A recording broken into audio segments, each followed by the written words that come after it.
What are you looking for? What are you looking for? Are you looking for a way to lose weight quick? Are you looking for how to control your hormones? Are you looking for how to lower your cholesterol? Are you looking for how to build muscle? Are you looking for how to find joy in your life? Come here, I want to show you right now how you can find some joy in your life. This little guy, I'm watching him just for 2 weeks. I only have him for 2 weeks. Oh my God. Anyway, I'm going to tell you that claim to fame. What's your claim to fame? What's your claim to fame? Well, my claim to fame is that I get to watch him. And I've only had him for a week, and I taught him how to poop and pee outside, which was a big event. And I taught him how to walk down the stairs.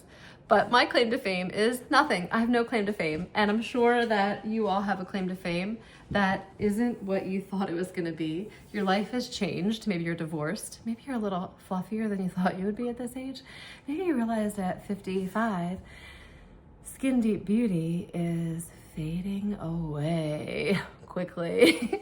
So you have to rely on what's in your heart. And I've learned that the biggest accomplishment for me this year, I'm just going to be honest with you, and it's going to make you feel really good. It's going to make you feel really good.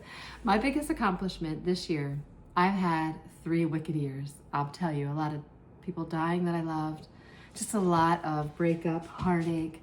And this year I didn't have any of that. I had none of that. So my big claim to fame this particular year was I learned how to make a latte heart on my coffee, and I still haven't perfected it, but I've learned how to at least kind of like make an ugly one. I'm gonna make a really beautiful one. My claim to fame is that I'm puppy sitting, and it's bringing me complete joy right now. My other claim to fame is that I pray at church with people after the service. My big exciting claim to fame. The other claim to fame is that I'm traveling this year. I planned a trip to Morocco, and I'm like super excited to go to Morocco, and then I want to go to Italy, and I want to go to Spain, and I want to go to Iceland, and I want to go to Greece. Not all this year though.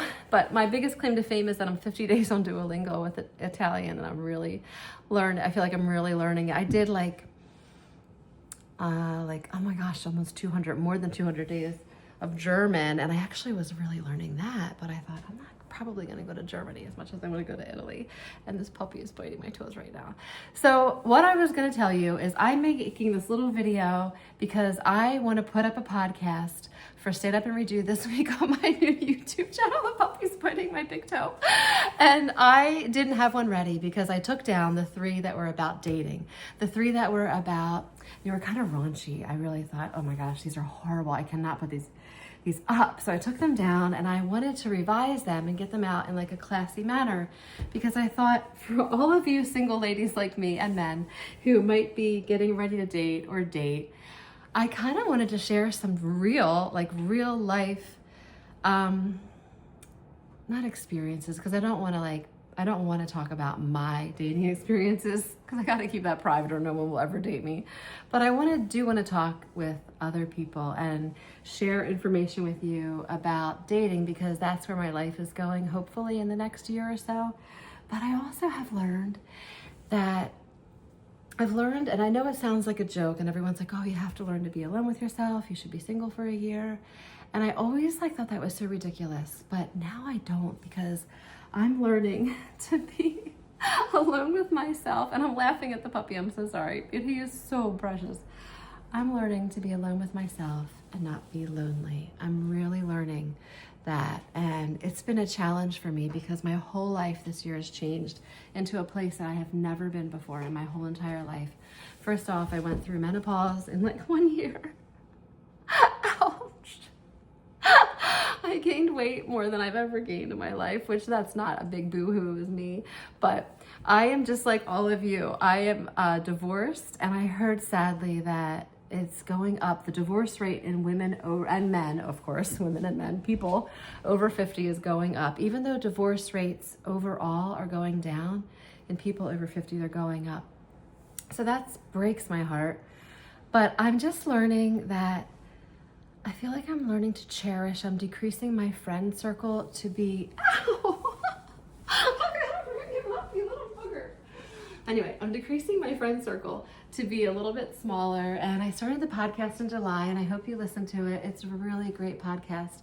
You're gonna really love it. It's good. It's real life stories that I've lived, and I think I've had a pretty colorful life, and they're relatable. And I just feel like it's relatable for people who are old like me and people who are young too. So the podcast is called Stand Up and Redo, and it's about taking something that you've done maybe wrong or could have improved on and improving on it and standing up and redoing it a different way. My goal, I have a vision, I actually have a real vision of eventually maybe traveling around and interviewing people that have gone through real life events, either trauma, maybe they've overcome something amazing and redone and got themselves into a place where they feel joy and they feel happy. And I think the 3 questions I'm going to ask people when I interview them, which I love, the one question I'm going to ask them is, what brings you drive? And then the last question I want to ask them at the end of the interview is, what brings you joy? And I just feel like real stories from real people will be so relatable for you, and they'll help you. And I would love it if you would listen to my podcast, kind of tune in, check it out. But it's called Stand Up and Redo. But more so, I'm more excited about the YouTube channel and trying to keep up with it. I work full time, so be patient with me. It's gonna be good. And Stand Up and Redo is for you. It's for you. So tune in.